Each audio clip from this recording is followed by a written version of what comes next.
Gas booking এর নিয়ম নিয়ে বিভ্রান্তি চরমে। এলপিজি বুকিং এর নিয়মে বদল নেই, বিবৃতি পেট্রোলিয়াম মন্ত্রকের। শহরে 25 দিন পর আর গ্রামে 45 দিন পর গ্যাস বুকিং এর নিয়মই বহাল রয়েছে বলছে কেন্দ্র। আমি কথা বলবো আমাদের প্রতিনিধি সুশোভন এই মুহূর্তে আমাদের সঙ্গে রয়েছে। সুশোভন, কিছুক্ষণ আগে পর্যন্ত আমরা ছবিটা দেখিয়েছি, ডিলাররা বলছেন তাদের কাছে হোয়াটসঅ্যাপে মেসেজ এসছে যে সিঙ্গেল সিলিন্ডারের ক্ষেত্রে যা নিয়ম ছিল তাই, কিন্তু ডাবল সিলিন্ডারের ক্ষেত্রে সেটা 25 থেকে 35 দিন হয়েছে। তাহলে এই মেসেজটা এলো কোথা থেকে?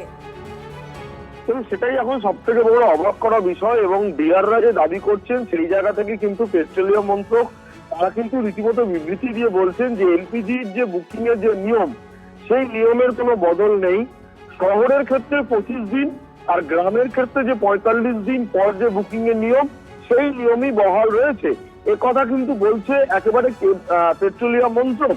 স্বাভাবিকভাবেই ডিলাররা যে দাবি করছেন তারা কোথা থেকে নতুন এই নিয়ম পেলেন, কিভাবে পেলেন সেটাই তো পরবর্তীকালে দেখা যাবে। কিন্তু জনসাধারণের জন্য যেটা বারবার বলা উচিত বা বলা যায় সেটা হলো পেট্রোলিয়াম মন্ত্রক কিন্তু স্পষ্টত বলে দিচ্ছেন শহরের ক্ষেত্রে 25 দিন আর গ্রামের ক্ষেত্রে 45 দিনের যে বুকিং এর নিয়ম ছিল, অর্থাৎ সাধারণ মানুষ যে বুকিং এর নিয়মের কথা জানতেন শহরের ক্ষেত্রে 25 ও গ্রামের ক্ষেত্রে 45, সেটাই কিন্তু রয়েছে। এটাই কিন্তু কেন্দ্র বারবার স্পষ্ট করে দিল।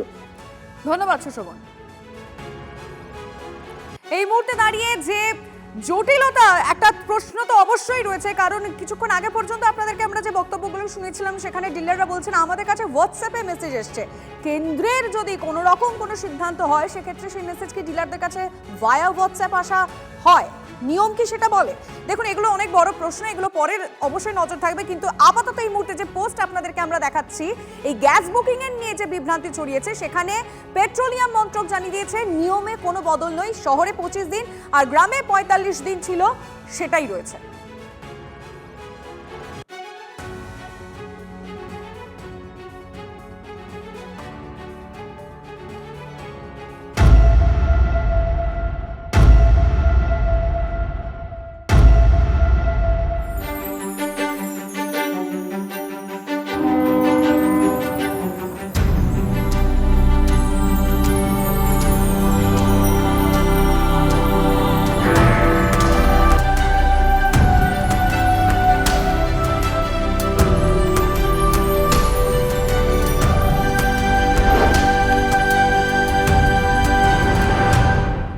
This channel does not promote any violent, harmful, or illegal activities.